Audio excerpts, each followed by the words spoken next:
এই মুহূর্তে আমরা দাঁড়িয়ে আছি তটিনী বালিকা বিদ্যাপীঠ উচ্চ মাধ্যমিক, স্থাপিত 1948।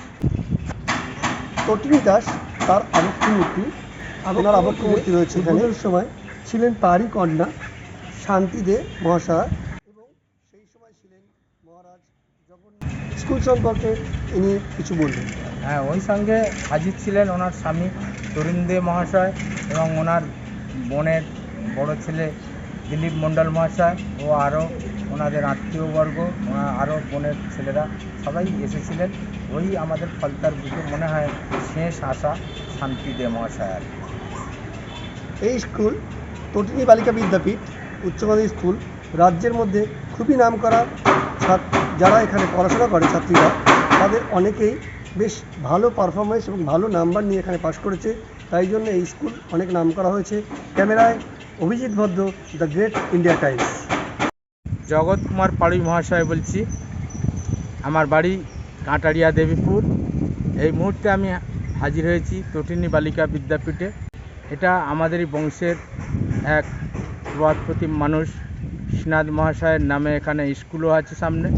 এই স্কুল বা তটিনী স্কুল গড়েছিলেন মূলত খগেন্দ্রনাথ দাস মহাশয়, যিনি আমাদের এই ফলতা থানার প্রথম গ্র্যাজুয়েট। তিনি পড়াশোনা করেছিলেন কলকাতার সুরেন্দ্রনাথ কলেজে এবং সেখান থেকে পড়াশোনা করে 26 বছর বয়সে তিনি স্কুল গড়ার স্বপ্ন দেখে ফতেপুরে প্রথম শ্রীনাথ ইনস্টিটিউশন খোলেন। তারপরে খোলেন তটিনী বালিকা বিদ্যাপীঠ, এরপরে খোলেন তটিনী প্রাইমারি স্কুল। বর্তমানে এদের ছাত্র সংখ্যা প্রচুর ভালো, প্রায় 2500 বালিকা এখানে পড়াশোনা করে। আর শ্রীনাথেও প্রচুর 2500-এর আরও ওপরে ছাত্র পড়াশোনা করে এবং পড়াশোনার মানও অতি উচ্চমানের। এক সময় নানা ধরনের দামি দামি মানুষ এখানে এসেছেন।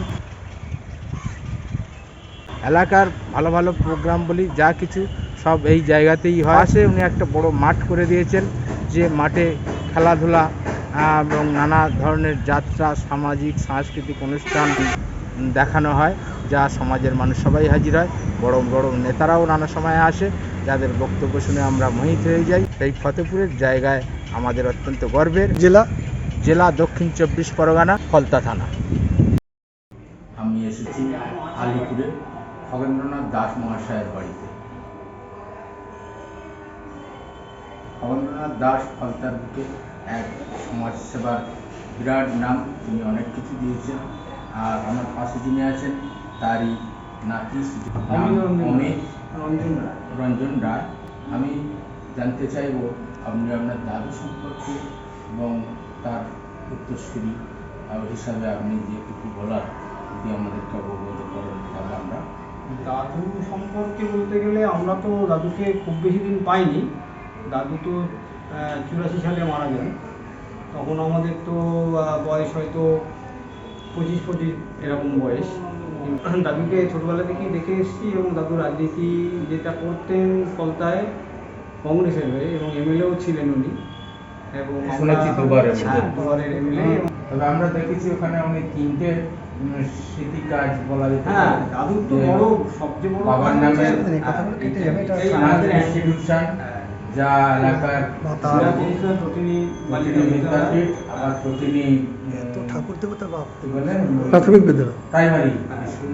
আর একটা করেছেন ওনার দাদার নামে, সেটা হলো জ্যোতির্ন্দ্রনাথ দাতব্য চিকিৎসালয় হরিণডাঙ্গা। স্কুলের নামে অনেক জমিও দিয়েছিলেন। ওখানকার যারা স্থানীয় লোক, শিকারপুর থেকে সব জায়গার লোক যারা ছাড়াও ওখানে যে বল খেলা হয় বা বিভিন্ন অনুষ্ঠান হয়, যে বড় মাঠটা, ওটাও দেওয়া হয়। 100 বছরের বেশি পড়েছিল, বড় বড় বট গাছ ছিল। আর সেটাকে ছোট মাসিমাই আমাদেরকে উৎসাহিত করে। এখানে আমি প্রায় কয়েক মাস আপনাদের ওই এটা বিছানায়, দাদুর বিছানায় আমি শুয়েছি। এবং আমাকে যে শ্রীনাথের পাশে তটিনী স্কুল, তটিনী দেবী আপনার কে হন? আমার দিদিমা সবাই সার্ভিস আপনারা। দেখছি আপনার এই বাড়িতে ভারত সেবাশ্রমের ছবি দেখতে পাচ্ছি। ভারত সেবাশ্রমের সঙ্গে আপনার আজীবন সদস্য।